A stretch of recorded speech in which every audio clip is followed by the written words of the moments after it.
အားလုံးပဲမင်္ဂလာပါအဲ့တော့ကျမတို့ဒီနေ့သွားမယ့်သင်ခန်းစာကတော့ logic gate လေးတွေရဲ့အကြောင်းဖြစ်ပါတယ်အဲ့တော့အရင်ဆုံးတော့ကျမတို့ logic gate ၄ခုပေါ့နော်အဲ့ဒါလေးကိုသွားပြီးတော့လေ့လာကြည့်အောင်အဲ့တော့ logic gate လေးတွေကိုသွားပြီးတော့လေ့လာကြည့်ပဲဆိုရင်ကျမတို့ပထမဦးဆုံးသိသင့်တဲ့ logic gate ပေါ့ပထမဦးဆုံးသိသင့်တဲ့ logic gate က AND လို့ခေါ်ပါတယ် AND ဒီဘယ်လိုလုပ်လဲဆိုတော့ AND ဒီအားလုံးမှန်မှလုပ်တယ်အားလုံးမှန်မှလုပ်တာပေါ့နော်အားလုံးမှန်မှလုပ်တယ် and ဒီအားလုံးမှန်မှလုပ်တယ်ဟုတ်ပြီအဲ့တော့ကျမတို့ and gate မှာဆိုလို့ရှိရင်သူ့ရဲ့သင်္ကေတလေးနဲ့ရေးပြပါဆို A ရယ် B ရယ်ရှိမယ်ဒီလိုဝင်တာကို input လို့ခေါ်တာပေါ့နော် input ရှိမယ်နောက်တစ်ခုကကျတော့ and gate ကကျတော့ဒီလိုမျိုးအဖြောင့်လေးနဲ့ဒီရှေ့ကဒီလိုခုတ်လေးနဲ့ဆွဲပါတယ်အဲ့ဒါက and gate ပါအဲ့တော့ဒီဘက်ကထွက်မှာက A and B and ကိုသင်္ကေတအနေနဲ့အမြောက်လက္ခဏာလေးနဲ့ရေးပါတယ် A and B ဒီလိုထွက်တယ်ပေါ့နော်အဲ့တော့သူ့အတွက်ကျွန်မကနေပြီးတော့ true table လေးဆွဲကြည့်မယ် true table ဆွဲကြည့်မယ်ဆိုရင် input ဒီဘယ်နှခုရှိလဲလို့ကြည့်လိုက်တော့ input ဒါက input ဒီဘက်ကဝင်တာဒီ input ဒီဘက်ကထွက်တာဒီ output အဲ့တော့ input ဘယ်နှခုရှိလဲလို့ကြည့်လိုက်တော့ input က2ခုရှိပါတယ် A နဲ့ B နဲ့အဲ့တော့ A နဲ့ B နဲ့ input 2ခုရှိတယ် input 2ခုဆိုရင်ဖြစ်နိုင်ခြေဘယ်နှခုလဲဆိုတော့တနေရာမှာဖြစ်နိုင်ခြေကကွန်ပျူတာသိတာဒီ0ရဲ့1ရဲ့2ခုပဲသိတယ်အဲ့တော့ဖြစ်နိုင်ခြေက0 1 2ခုမလို့အောက်ခြေက2input က2ခုမလို့2ထပ်တင်အဲ့တော့2ထပ်တင်လိုက်တော့4ခုရှိတယ်ဖြစ်နိုင်ခြေ4ခုဆိုရင်ကျမတို့ကအလွယ်မှတ်မယ်ဆို4ကိုတဝက်ဝက်လိုက်တော့2အဲ့ဒါဆိုရင်ကျမတို့ဒီမှာ0နှလုံး1နှလုံးချရေးလိုက်ပြီးရင်နှလုံးကိုတဝက်ထပ်ဝက်တော့0တစ်လုံး1တစ်လုံး0တစ်လုံး1တစ်လုံးဒါပဲအဲ့တော့ and A and B ဆိုတော့အားလုံးမှန်မှမှန်မယ်ဆိုတော့0ဆိုတာဒီ false အားလုံးမှန်မှမှန်မယ်ဆိုတော့ false ဆိုတော့ false အားလုံးမှန်မှမှန်မယ် false တစ်လုံးပါတော့ falseအားလုံးမှန်မှမှန်မယ် false တစ်လုံးပါတော့ false အားလုံးမှန်တယ်1 1ဆိုအားလုံးမှန်တယ်ဆိုတော့1ဒီနေရာမှာ1ထွက်သွားပါတယ်ဒါကတော့မသိ input နှစ်ခုအတွက်ပေါ့နော်တကယ်လို့ကျမတို့က A ရယ် B ရယ် C ရယ် input 3ခုရှိမယ်အဲ့ဒီ input 3ခုကိုဘာလုပ်လိုက်လဲဆိုတော့ and လုပ်လိုက်တယ်အဲ့တော့ဒီဘက်က A B E A and B and C ဆို3ခုထွက်လာမယ်အဲ့ဒါဆိုရင်အဲ့ဒီအတွက် true table ဆွဲပေးပါလို့ပြောရင်ကျမတို့ကinput ဝင်လာတာက3 line ဆိုတော့ ABC 3 line ရှိမယ်အဲ့တော့သူ့ကိုဆွဲမယ်ဆိုတော့2 3ဓာတ်ဟုတ်တယ်နော်ဖြစ်နိုင်ခြေက0 1 2ခု input က3ခုဆိုတော့2 3ဓာတ်8ကိုတွဲဝက်တော့4ဆိုတော့ကျမတို့ကသူ့အတွက်ဆွဲမယ်ဆိုရင်0 4လုံး1 4လုံး4လုံးကိုတွဲဝက်လိုက်တော့0 2လုံး1 2လုံး0 2လုံး1 2လုံးဒါဖြစ်နိုင်ခြေတွေကိုချရေးတာပြီးရင်0တစ်လုံး1တစ်လုံး0တစ်လုံး1တစ်လုံး0တစ်လုံး1တစ်လုံး0တစ်လုံး1တစ်လုံးအဲ့တော့ကျမတို့ကအားလုံး1ဖြစ်မှ1ဆိုတော့ဒီနေရာ1ကျန်တဲ့နေရာတွေကအနည်းဆုံး0တစ်လုံးပါနေတာဖြစ်တဲ့အတွက်0ထွက်မယ်ဒါပါပဲเนาะအဲ့ဒါဆိုရင်တကယ်လို့ A B C D A and B and C and D အတွက်ကိုဆွဲတတ်ပါလိမ့်မယ်2 4တက်2 4တက်ဆိုတော့ဖြစ်နိုင်ခြေဒီ16ခုဆိုတော့0 8လုံး1 8လုံးပြီးမှ0 4လုံး1 4လုံးပြီးတော့မှ0 2လုံး1 2လုံး0 1လုံး1 1လုံးဒါလေးကတော့ကိုယ့်ကိုလေ့ကျင့်ကြည့်ပါမယ်16အတွက်เนาะကဲနောက်ထပ်တစ်ခုသွားပါမယ်နောက်ထပ်တစ်ခုကတော့ or လို့ခေါ်ပါတယ် or ကကြတော့သူ့ရဲ့အလုံးပုံကအနည်းဆုံးဆိုတော့အဓိပ္ပာယ်သိတဲ့အတိုင်းပဲသူ့ထက်ပိုလဲရတယ်เนาะအနည်းဆုံးတစ်ခုမှန်တာနဲ့မှန်တာเนาะအနည်းဆုံးတစ်ခုမှန်တာနဲ့မှန်တာအဲ့ဒါဒီ or ပါเนาะအဲ့တော့ or ရဲ့သင်္ကေတကဘယ်လိုဆွဲသလဲလို့ပြောခဲ့ရင် or ရဲ့သင်္ကေတကဒီလိုအခွက်ကလေး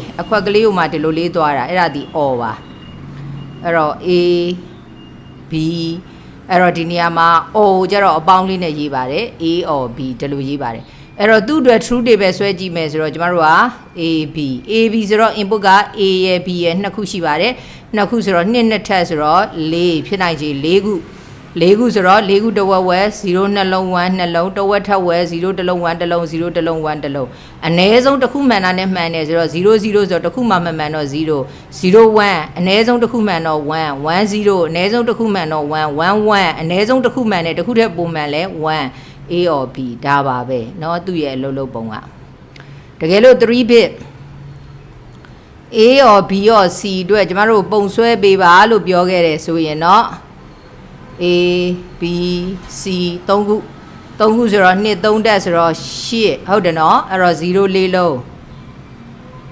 1 4လုံး1 2 3 4ဟော0 2လုံး တဝက်ထက်ဝက်0နှလုံး1နှလုံးဟောတဝက်ထက်ဝက်01 01 01 01အဲ့တော့ဒီဘက်က A or B or C เนาะအဲ့တော့0ဆိုတော့0ဟော1တစ်လုံးပါတာနဲ့1တစ်လုံးပါတာနဲ့1နှလုံးတောင်ပါတယ်1တစ်လုံးပါတော့1နှလုံးတောင်ပါတယ်နှလုံးတောင်ပါတယ်3လုံးတောင်ပါတယ်ဒါပဲအဲ့တော့ကျမတို့ A or B or C or D ကိုဆွဲပါကဲနောက်ထပ်တစ်ခုကတော့ not ဆိုမှတော့ကျမတို့ကစန့်ကျင်ဘက်ကိုပြောင်းတာပေါ့နော်အဲ့တော့ A လေးရှိမယ် not ရဲ့သင်္ကေတကတော့ဒီသင်္ကေတလေးပါဒီဘက်က A ပါထွက်တာပေါ့နော်အဲ့တော့ input ဒီတစ်ခုပဲရှိတယ်ဆိုတော့2တစ်ထက်ဆိုတော့2တဝက်ဝက်လိုက်တော့တစ်လုံးပေါ့အဲ့တော့0တစ်လုံး1တစ်လုံး A ဘာ not လောက်တာဖြစ်တဲ့အတွက်0ကို not လောက်ရင်1ကို not လောက်ရင်0 not ကတော့ဒါပါပဲเนาะအဲ့တော့ကျမတို့နောက်ထပ်တစ်ခုကဘာရှိလဲဆိုတော့ exclusive or A and ရှိမယ် or ရှိမယ် not ရှိမယ် XOR เนาะ XOR လေးကျန်တယ်အဲ့တော့အဲ့ဒီ XOR လေးကိုဆက်ပြီးတော့ရှင်းပါမယ် exclusive or ပေါ့เนาะ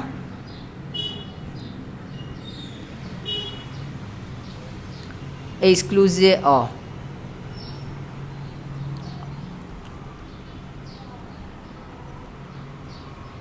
သူ့တို့ကောက်အနေနဲ့ XOR လို့လည်းခေါ်ပါတယ်အဲ့ဒီ XOR ကတူရင်0မတူရင်1တူရင်0မတူရင်1ထွက်ပါတယ်เนาะ exclusive or ကဲဟုတ်ပြီအဲ့တော့ exclusive or ကတူရင်0မတူရင်1ပေါ့เนาะသူ့ရဲ့ဆွဲတဲ့ပုံစံလေးက or gate နဲ့နည်းနည်းလေးဆင်တယ်ဥမာအနေနဲ့ဆိုရင်ကျမတို့ဒီမှာ A ရှိမယ် B ရှိမယ်သူတို့နှစ်ခုဒီ input ဝင်မယ်သူကဒီလို or မှဒီလိုနှစ်ထပ်လေးဆွဲလိုက်တာအဲ့ဒါ XOR ပဲအဲ့တော့ဒီမှာထွက်မှာက A XOR B ပေါ့နော်အဲ့တော့သူ့အတွက် true တွေပဲဆွဲကြည့်ပါလို့ကျမတို့ဆွဲကြည့်မယ်ဆိုရင် A B ဒါတွေကရသွားလောက်ပါပြီကျမမပြောတော့ဘူးเนาะ00ဘာကြောင့်ဒီလိုဖြစ်လဲဆိုတော့11 0101ဟုတ်ပြီနော်အဲ့တော့00တူရင်0ဟော01မတူဘူး110မတူဘူး111တူတဲ့0အဲ့တော့ဒီဘက်ကကောင်ဒီ XOR ရဲ့တန်ဖိုးပါ XOR ကဒီလိုအဝိုင်းလေးနဲ့နော်အပေါင်းမှာအဝိုင်းလေးနဲ့အဲ့တော့ကျမတို့ကသူ့ကိုရေးမယ်ဆိုရင်ကျမတို့က1ဖြစ်တဲ့နေရာကိုရေးလို့ရတာရှိတယ်1ဖြစ်တဲ့နေရာကိုရေးလို့ရမယ်1ဖြစ်တဲ့နေရာကိုရေးတယ်ဆိုလို့ရှိရင်1ဒီ n လေးအဲ့တော့ n ပုံစံနဲ့ရေးပေးရတယ်n ပုံစံနဲ့ရေးပေးရမယ်ဆိုတော့1ဖြစ်တဲ့နေရာ2နေရာအဲ့2နေရာတွေကနေတစ်ခုဖြစ်တာနဲ့1ဆိုတော့အဲ့2နေရာကိုရေးကြည့်ရင်ကျမတို့ကဒီမှာ A က not B က1ဖြစ်နေတဲ့နေရာဆိုတော့ကျမတို့ကဘယ်လိုရေးလဲဆိုတော့ A ဘာ B သို့မဟုတ်ဘယ်သူထွက်ရင်လဲ1ထွက်တော့10ဆိုတော့ A 0ဆိုတော့ B ဘာเนาะဒီလိုထွက်တယ်ဆိုရင်လဲ1ထွက်တယ်ဒါက1ထွက်တဲ့နေရာပေါ်မူတည်ပြီးရေးတာတကယ်လို့ကျမတို့က0ထွက်တဲ့နေရာပေါ်မှာမူတည်ပြီးရေးရင်လည်းရတယ်ဒီမှာ0ထွက်တဲ့နေရာပေါ့เนาะ0ထွက်တဲ့နေရာကိုမူတည်ပြီးရေးတယ်ဆိုရင်เนาะ0ထွက်တဲ့နေရာကိုမူတည်ပြီးရေးမယ်ဆိုနှစ်ခုစလုံး0ဖြစ်တဲ့အချိန်ဆိုရင်ကျမတို့ကဘယ်လိုရေးလဲဆိုတော့ A ဘာ or B ဘာเนาะ A ဘာ or B ဘာနောက်တစ်ခုကကျတော့ n သူ့ကိုကြာအဲ့လိုရေးပေးရတယ်เนาะအဲ့တော့နောက်တစ်ခုကကျတော့ A or 11ဆိုတော့ A or B ဘာအဲ့တော့ကျမတို့ကလွယ်မှတ်မယ်ဆိုရင်တော့အလွယ်မှတ်မယ်ဆိုရင်တော့ကျမတို့က0ထွက်တဲ့နေရာ0 output ထွက်တဲ့နေရာကိုရေးချင်ရင်ဘာနဲ့ရေးရလဲဆိုတော့ POS ဆိုတာ product or sum ဆိုတော့အရင်ဆုံးပေါ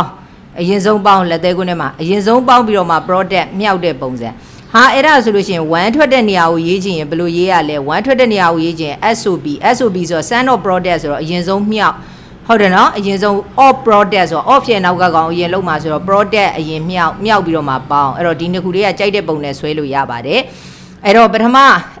အပြာရောင်တဲ့ပုံနဲ့ဆွဲကြည့်မယ်ဆိုရင်တော့သူ့ရဲ့ပုံကိုဆွဲကြည့်မယ်ဆိုရင် A ရှိမယ် B ရှိမယ် A ကိုဘာတင်မှာတော့ဘာတင်မယ် A ဘာ B ကိုဘာလုပ်မလဲ n လုပ်မယ်နောက်တစ်ခုကကျတော့ A B ဘာဟုတ်တယ်နော် A B ဘာကိုဘာလုပ်မလဲ n လုပ်မယ်ပြီးတော့မှအဲ့နှစ်ခုကိုကျမတို့ကဘာပြန်လုပ်မှလဲဆိုတော့အဲ့နှစ်ခုကို or ပြန်လုပ်မယ်ဒါကဒီအပြောင်နဲ့ SOP ပုံစံရေးတာ POS ပုံစံရေးမယ် POS ပုံစံပုံဆွဲကြည့်မယ်ဆိုရင်တော့ A B A ဘာ B ဘာဒီမှာ A ဘာ B ဘာအဲ့ဒါကို or ဆိုတဲ့အတွက်ဒီမှာ or လိုက်เนาะနောက်တစ်ခုကကျတော့ A B ဆိုတဲ့အတွက်လာခဲ့ A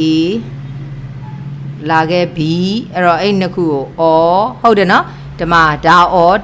ပြီးရင်အဲ့နှစ်ခုကိုပြန် and လို့ပြောတဲ့အတွက်ကြောင့်မလို့ကျမတို့ကဒီနှစ်ခုကိုပြန်ပြီးတော့လာပြီးတော့ and မယ်အဲ့တော့ပြောချင်တာကဒါဒီ XOR ရဲ့ XOR ကိုဒီလိုဆွဲလဲရတယ် XOR ကိုဒီလိုဆွဲလဲရတယ် XOR ကိုဒီလိုဆွဲလဲရတယ်เนาะ true တွေပဲဆွဲလိုက်လို့1ဖြစ်တဲ့နေရာကိုရေးချင်တယ်ဆိုရင် SOP product လုပ်ပြီးတော့မှပေါင်းမှာ0ဖြစ်တဲ့နေရာကိုရေးချင်တယ်ဆိုရင် POS ဒါနဲ့ရေးပါအဲ့ဒါဆိုရင်တော့ကျွန်မအခုပြောသွားတာကအဲ့တော့ A XOR B XOR C အဲ့ဒါလေးတွေကိုယ့်အနေကို true တွေပဲဆွဲကြည့်ပါမယ်เนาะအဲ့တော့အခုဒီနေ့ကျွန်မပြောသွားတာက AND gate ရှိမယ် OR gate ရှိမယ် exclusive OR ရှိမယ် NOT ရှိမယ်ပေါ့เนาะဒါလေးတွေပြောသွားတာနောက်တစ်ခုကကျတော့ De Morgan law လေးကိုနည်းနည်းလေးထည့်ပြောမယ်ပေါ့เนาะ De Morgan law ဆိုတာကဘာတင်တဲ့ law ဥမာအဖြစ်ကျမတို့ဆိုကြပါစို့ and ဆိုတာအားလုံးမှန်မှလုပ်တယ်တဲ့အားလုံးမှန်မှလုပ်တယ်ဆိုဥမာဆိုကြပါစို့ကျမတို့မြန်မာစာရဲ့အင်္ဂလိပ်စာရဲ့သင်္ချာရဲ့ဖြစ်တယ်ဆံမွဲအောင်တယ်ဘယ်နှဘာသာအောင်ရင်အောင်တာတော့အားလုံးအောင်မှအောင်တာအောင်နေဆိုတာ greater than or equal 40ဖြစ်တာမြန်မာစာဒီ greater than or equal 40အားလုံးအောင်မှဆိုတော့ and ပေါ့သုံးဘာသာဖြေရတဲ့ထားပါတော့เนาะအဲ့တော့သင်္ချာကလည်း greater than or equal 40ဖြစ်ရမယ်အားလုံးအောင်မှဆိုတော့ and အင်္ဂလိပ်စာကလည်း greater than or equal 40ဖြစ်ရမယ်အဲ့ဒါဆိုရင်သူဒီဘာဖြစ်မှာတော့ box အောင်မယ်ကြတာလေးစစ်ကြည့်အောင်ကြတယ်ဘယ်နှဘာသာကြတာတစ်ဘာသာကြရင်ကြတာဆိုတော့40မရတာ40ထဲငယ်တာတစ်ဘာသာကြရင်ကြတာဆိုတော့ or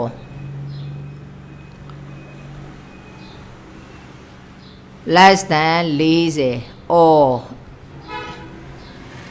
less than 40အဲ့တော့ဒါလေးနှစ်ခုကိုကျမတို့က summarize လုပ်ပြီးကြည့်လိုက်မယ်ဆိုရင်ဒါကဘာလောက်တာလဲဆိုတော့ fail ဖြစ်တာအဲ့တော့စဉ်းစားကြည့်လေ fail ဆိုတာဒီ FAIL เนาะ FAIL fail ဆိုတာဒီ not pass မအောင်တာအဲ့တော့ pass ကို not တင်လိုက်တာဒီ fail ပဲအဲ့တော့ဘာလဲဆိုရင် pass not တင်လိုက်တာဆိုတော့ဘာအဲ့တော့ဘာတင်လိုက်တယ်ဆိုဒီမှာကြည့်နော် greater than or equal တစ်ခုနဲ့တစ်ခုနဲ့နှိုင်းယှဉ်ခြင်းဖြစ်နိုင်ခြေဒီ၃မျိုးပဲရှိတယ်ငယ်တာရယ်ညီတာရယ်ကြီးတာရယ်အဲ့တော့ဒီမှာကျတော့ greater than ကြီးလဲရတယ်ညီလဲရတယ်ဆိုတော့ကြီးတာနဲ့ညီတာမဟုတ်တော့ဆိုတော့ငယ်တာဒါပဲအဲ့တော့ဒီကောင်ကိုစန့်ကျင်ပဲလှုပ်လိုက်တော့ဒါဖြစ်သွားတယ် and ကိုစန့်ကျင်ပဲလှုပ်ရင်ဒီမှာကြည့်ပါ or ဖြစ်တယ်နော်ဒီကောင်ကိုစန့်ကျင်ပဲလှုပ်လိုက်တော့ less than and ကိုစန့်ကျင်ပဲလှုပ်လိုက်တော့ or အဲ့တော့ကျမတို့မှတ်မှာတခုက and ကို not လုပ်လိုက်ရင် or ရတယ် or ကို not လုပ်လိုက်ရင် and ရတယ်ဥပမာအနေနဲ့ကျွန်မနမူနာပြပါမယ် A and B အဲ့ဒီ A and B ပေါ်ကို the whole bar ကြီးတင်လိုက်တာအဲ့ဒါ De Morgan law ပဲအဲ့ဒါဆိုရင် A ကို not တင်လိုက်ရင် A bar and ကို not တင်လိုက်ရင် or B ကို not တင်လိုက်တော့ B bar တစ်ခုချင်းစီတင်တာပေါ့ A ကို bar တင်တော့ A bar and ကို bar တင်တော့ or B ကို bar တင်တော့ B bar တကယ်လို့ A or Bကို the whole bar တင်တယ်ဆိုရင်ဘာရလဲဆိုရင် A bar and B bar ဒါပါပဲเนาะကဲဟုတ်ပြီဒီကနေ့ပြောသွားတာလေးတွေကတော့လွယ်လွယ်လေးတွေကိုကြည့်ပြောသွားတာဖြစ်ပါတယ်အဲ့တော့အဲ့ဒါလေးတွေကိုရလိမ့်မယ်နဲ့တူပါတယ်ကျေးဇူးတင်ပါတယ်နောက်ဗီဒီယိုလက်ချာမှာပဲတွေ့ကြပါအောင်မယ်